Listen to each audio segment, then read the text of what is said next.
En 2015, AXA CS lançait son produit d'assurance indicielle. Un an après, quel bilan en tire l'assureur? Pour en discuter, je rejoins Mathieu Caillat, directeur de la souscription d'AXA CS en France. Nous évoquerons également avec lui le bilan de l'année 2015 et des renouvellements de janvier 2016.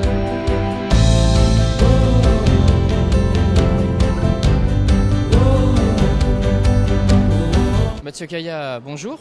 Donc je voulais d'abord faire un premier bilan de l'année 2015 et du renouvellement 2016 pour AXA CS. Oui, bonjour. On a eu une campagne de renouvellement qui a été passionnante, naturellement, avec des exigences clients qui sont croissantes. C'est bien naturel puisque les sujets des risques ont de plus en plus de visibilité au top niveau des entreprises et qu'en même temps, il y a des exigences de rentabilité et d'économie qui sont fortes. Similairement, je dirais que du côté des assureurs, il y a également une profitabilité qui est parfois mise en défaut. On l'a vu avec la communication chez certains de nos concurrents en tout cas. Et donc voilà, il a fallu trouver les équilibres nécessaires dans la campagne du 1er janvier 2016 de façon à avoir des solutions qui satisfassent l'ensemble des parties, clients et assureurs, sous l'égide évidemment des courtiers. La tendance est plutôt à la hausse, à la stabilité en termes de renouvellement.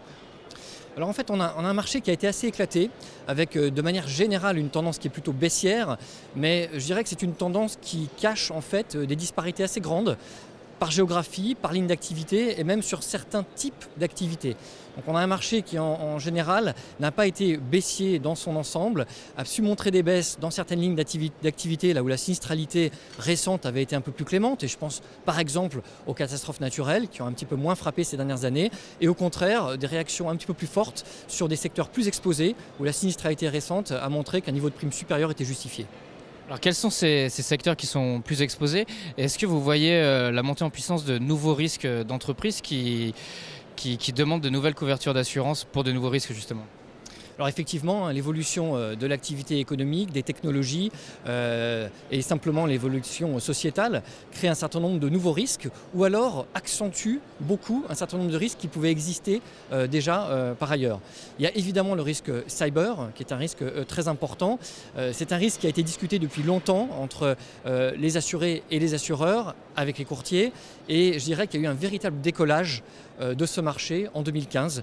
On a vu un certain nombre de couvertures se concrétiser, et pour AXA Corporate Solutions, c'est évidemment un axe de développement puisqu'on sait que c'est un risque qui sera de plus en plus important pour nos clients, qui reste difficile à couvrir en raison de l'importance des accumulations, mais qu'il est évidemment crucial pour nous de pouvoir apporter des solutions à nos clients sur ce sujet. Pour le moment, on est plutôt sur des produits sur mesure sur ce risque-là?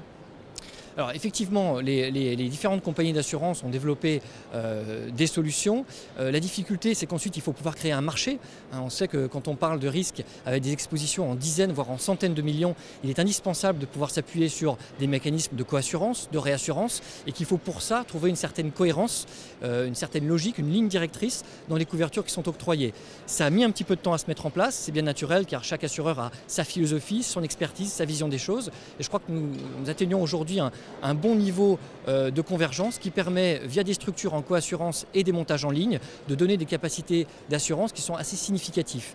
Le trou qui persiste encore actuellement, c'est que la capacité de réassurance qui vient étayer les assureurs sur le direct est encore relativement limitée, et on sait que c'est une condition sine qua non pour pouvoir mettre en place des capacités plus larges sur le marché et qui toucheraient un plus grand nombre de clients. Donc ce risque cyber, c'était le thème principal de l'AMRE de l'année dernière. L'année dernière, à l'occasion de l'AMRE, vous aviez également lancé un produit d'assurance paramétrique. Un an après, sachant qu'entre-temps, la COP21 est passée par là, quel bilan tirez-vous de ce lancement?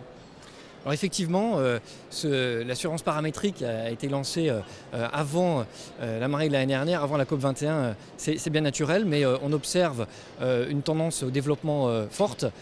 C'est de grands succès que nous avons rencontrés en paramétrique en 2015, puisque nous sommes déjà présents sur une vingtaine de pays et que nous touchons des industries très diverses. En réalité, on se rend compte que les industries météosensibles, dont l'exploitation, les résultats vont être dépendants d'un certain nombre de phénomènes climatiques, même s'ils ne sont pas extrêmes, sont très nombreuses. Il y a énormément de sociétés qui vont voir leurs résultats impactés par une abondance de pluie ou au contraire pas assez de pluie, des températures trop élevées ou trop basses. Donc on retrouve dans notre clientèle aussi bien des distributeurs de prêt-à-porter que des énergéticiens ou évidemment des agriculteurs.